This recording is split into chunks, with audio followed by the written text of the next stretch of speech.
That's only half the story. For the other half, if I can give you a homework assignment, it's been some time since I've been in a classroom, so I'll take advantage of being in a grade school and give you all an assignment. All you have to do is go to your computers and enter in your Google search the words "breaking the silence," breaking the silence. And if you enter those words, what will come up on your screen is one of the collections of testimonies by Israeli soldiers. And then enter under the search function the word insane, insane. And if you enter under the search function the word insane, it'll come up once, twice, 3 times, 4 times, 5 times, 6 times, 7 times. The soldiers were interviewed separately.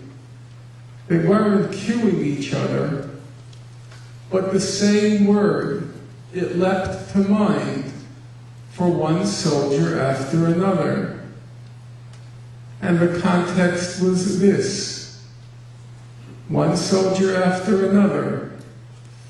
Israel used insane amounts of firepower in Gaza.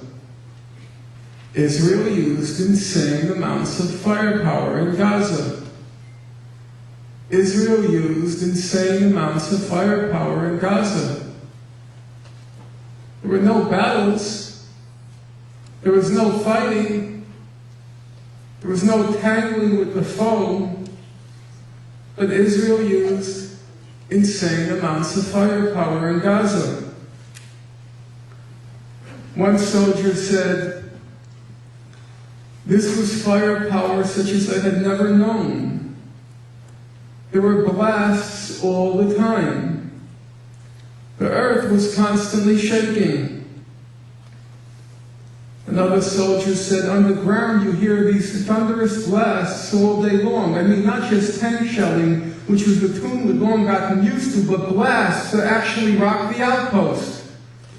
To the extent that some of us were ordered out of the house we were quartered in for fear it would collapse." Israeli soldiers commandeered Palestinian homes. They're firing into the horizon, but the insane amounts of firepower are causing the ground underneath their feet to quake.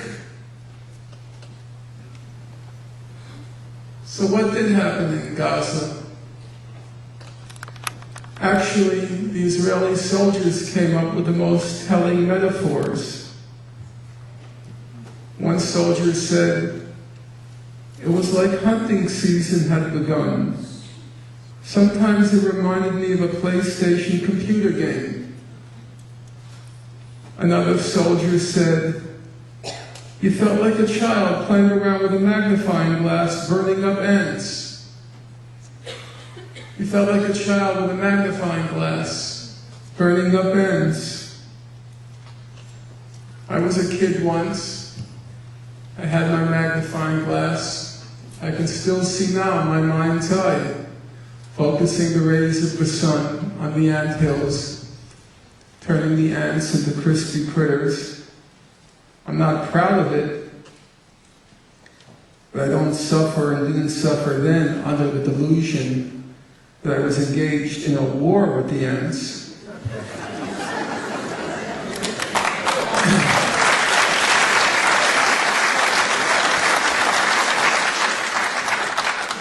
In fact, the metaphor was remarkably apt.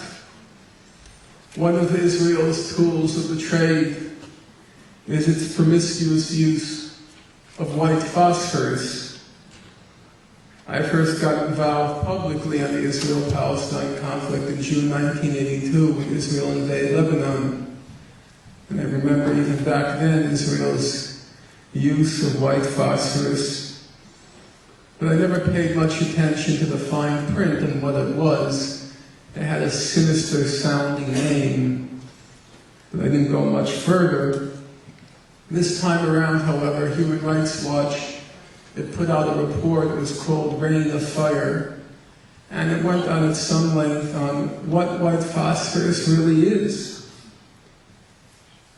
White phosphorus, it reaches a temperature of 1,500 degrees Fahrenheit. 1,500 degrees Fahrenheit. As Oprah would say, try wrapping your mind around that. What did Israel do with the white phosphorus? Well, Human Rights Watch said that Israel repeatedly exploded white phosphorus munitions in the air over populated areas, killing and injuring civilians and damaging civilian structures. It dropped the white phosphorus on a school, a marketplace, a humanitarian aid warehouse. It dropped the white phosphorus on 2 hospitals, Al-Wafa Hospital and Al-Quds Hospital. Human Rights Watch says the hospitals were clearly marked and it does not appear to have been fighting in that immediate area. By the end of the 22 days, 1,400 Palestinians had been killed.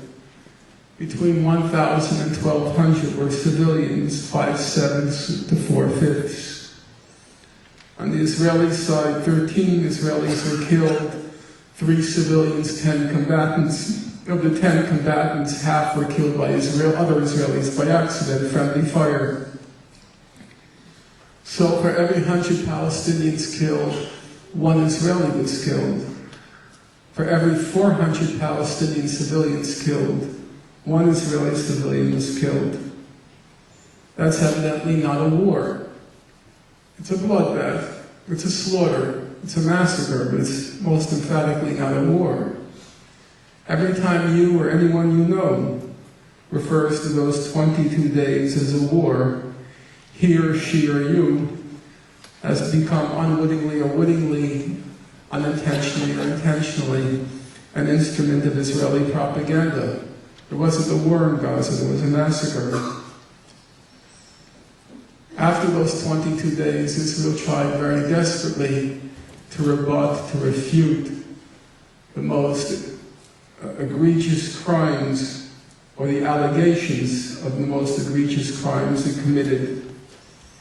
So Israel damaged or destroyed 29 ambulances. It damaged or destroyed half of Gaza's 122 health facilities, including 15 hospitals. But Israel said, you have to understand, Hamas militants were taking refuge in those hospitals. Well, numerous human rights organizations investigated the claim. They all reached the same conclusion. There's just no evidence that Hamas militants were using hospitals as refuge. But Israel said, you have to understand, Hamas was using the ambulances to transport militants and transport weapons. All the human rights organizations invested that allegation. They came to the same conclusion. There's just no evidence to support it. In fact, Israel's own ambulatory service, Magen David Adom, it testified, now I'm quoting, there was no use of Palestinian ambulances for the transport of weapons or ammunition. It just never happened.